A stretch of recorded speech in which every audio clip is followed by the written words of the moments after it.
So the lesson plan, I'll be analyzing our shapes.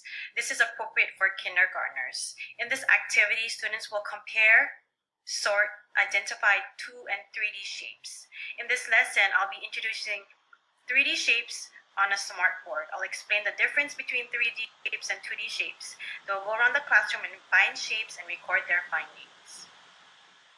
I will show and explain real-life shapes as an object. So for example, a dice will represent a cube.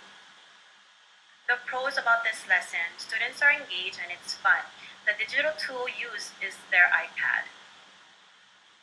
They will be interacting with other students and finding shapes. They must go around the classroom and find objects listed and take pictures of the objects.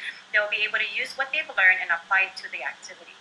It'll challenge students' thinking while trying to group objects.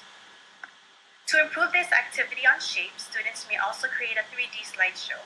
Students showcase their findings and will see a variety of objects from other classmates' pictures. Another way to enhance their learning by way of technology is using a QR code. Using their iPad, they will scan the code and the object will appear.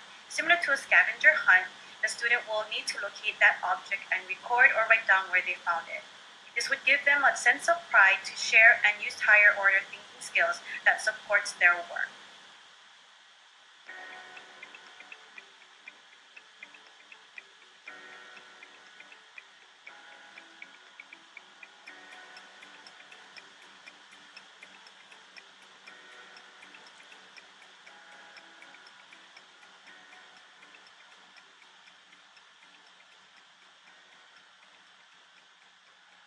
Thank you so much for watching, and I hope you enjoyed my video.